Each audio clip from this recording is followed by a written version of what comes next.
Assalamualaikum warahmatullahi wabarakatuh.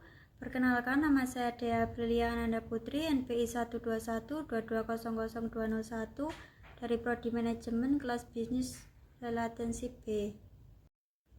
Di sini saya akan menjelaskan materi tentang repeat purchasing in business relationship. Dasar dari repeat purchasing adalah pembelian ulang dan transaksi pasar. Hubungan bisnis merupakan konsekuensi dari suatu rangkaian transaksi pasar yang bukan suatu kebetulan.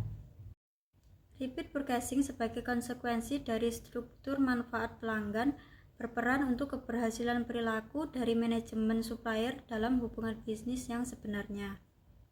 Manfaat pelanggan sebagai penentu pembelian berulang. Yang pertama, pembelian berulang adalah hasil dari konstelasi tertentu dari manfaat pelanggan. Yang kedua, perilaku pembelian berulang dapat disebabkan oleh adanya pengaruh dari ikatan tertentu atau tidak adanya pengaruh dari ikatan tertentu.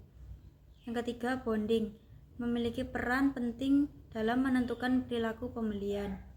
Yang keempat, pembelian berulang tanpa adanya efek dari ikatan tertentu biasanya dikarenakan adanya layanan inti atau layanan tambahan yang diberikan oleh supplier kepada customer.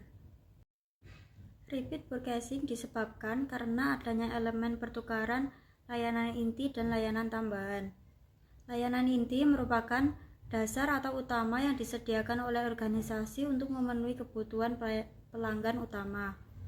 Layanan tambahan merupakan tambahan yang disediakan organisasi untuk meningkatkan pengalaman dan memberikan nilai lebih kepada pelanggan. Selanjutnya ada Customer Relationship Management, atau bisa disebut dengan CRM.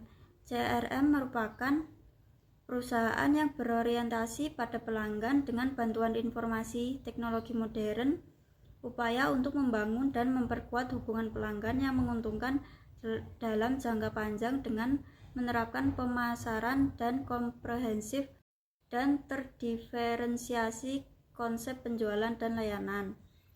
Terdapat 3 dimensi dalam CRM. Yang pertama, komunikatif CRM atau sarana komunikasi dengan pelanggan. Yang kedua, operatif CRM, proses bisnis yang melibatkan penjualan, pemasaran, dan layanan pelanggan. Yang ketiga, analytical CRM atau analisis data pelanggan untuk mendapatkan wawasan yang lebih dalam mengenai perilaku, kebutuhan, dan preferensi pelanggan. Pembelian berulang karena bonding, yaitu pembelian berulang karena ikatan tidak dipengaruhi dengan adanya layanan inti atau tambahan, tetapi karena adanya kepercayaan dan komitmen. Manfaat supplier sebagai penentu pembelian berulang. Pelanggan cenderung melakukan pembelian berulang dari pemasok jika mereka merasakan manfaat atau nilai dari melakukannya. Selanjutnya ada teori kontrak. Teori kontrak adalah sebuah kerangka konseptual yang menjelaskan bagaimana individu atau organisasi terlibat dalam perjanjian.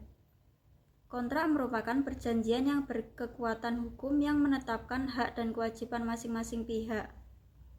Teori kontrak terdapat 3, yaitu yang pertama kontrak klasik, kedua kontrak relasional, ketiga kontrak neoklasik. Selanjutnya ada hubungan bisnis dari waktu ke waktu. Yang pertama, siklus hidup hubungan bisnis menurut Dwyer et al. Yang kedua, pertimbangan dinamis tentang siklus hidup bisnis relationship.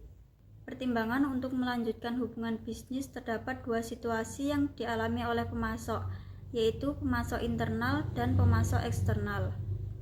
Situasi pemasok internal dibedakan oleh hubungan bisnis antara pelanggan dan pemasok.